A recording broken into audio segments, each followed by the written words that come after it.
In this video, we're going to perform our first thinking model of computation. Recall from the introductory lecture that when Alan Turing designed the first computing model, that it was a solution to the decision problem. So everything you do in a computer is a result of a decision. We either have to get information from somewhere, perform an operation on it, or store it, or print it. So our three types of memory that we have in our metaphor, the first one is going to be the stack. And for this video, I will include the corresponding memory. So this is the hippocampus, short term, good for cramming, good amount of information, but does not store it long term. The second one I'm going to say is the register. And this is going to be working memory.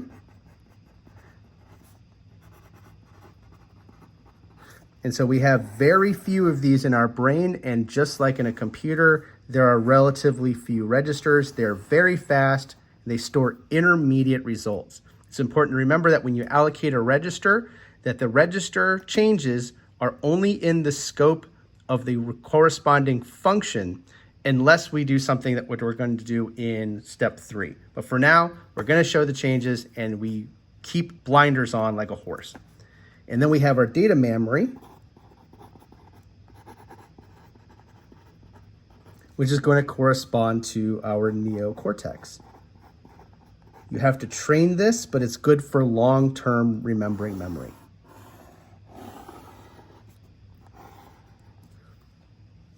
So how does this actually work? For all of these, we have a function that we call, and then each function has input registers, registers that store intermediate results, and then an output register. So when the first thing you do is you draw the function. In this case, we'll just say main. And for reasons that will become clearer throughout the semester, we're going to work our way from the bottom up. We have no input registers, and we have an output register we're going to call return 0. And so we're going to say main.return. But we leave that alone for the time being. So now we have set up our inputs and outputs. Then we start working through the problem itself. Here we initialize a register. For simplicity, what you want to do is we'll call this main.x. And this will allow us to correspond the register to the specific function. And we set that value equal to 5. Next one we have is register y is equal to 7. So we're going to say main.y is equal to 7. Then we set a new one. Register z is equal to the value in x plus the value in y. So let's create a new one. Main.z is equal to 5, value of 5, plus value of y, which is 7. That's going to be 12. Next, we have print to stream. What we're going to learn when we start coding in C is that the stream is going to be in the stack. So we're going to put the stream here. We're going to call this outstream.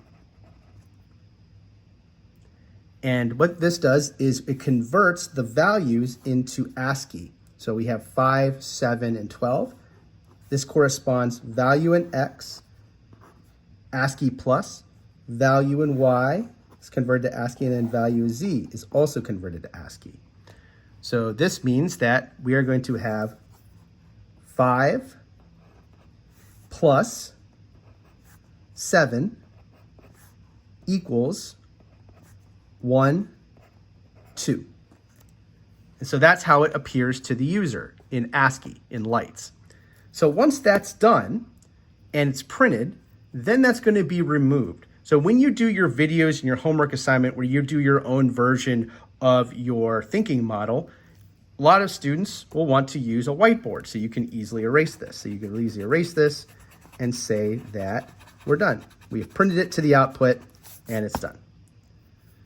Then we get to this last one, return 0. What that does is that sends a signal to the operating system that we are done.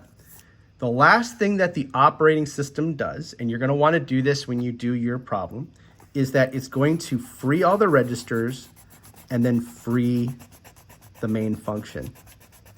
And the reason why this is important is because it is important that the computer is cleaned out and ready for the next program. Something we're going to do a lot in our programs is ensure that we allocate memory and we free it so we respect the computer's resources. So that was the step-by-step of how we allocate and free memory in the stack and the registers for this simple main program.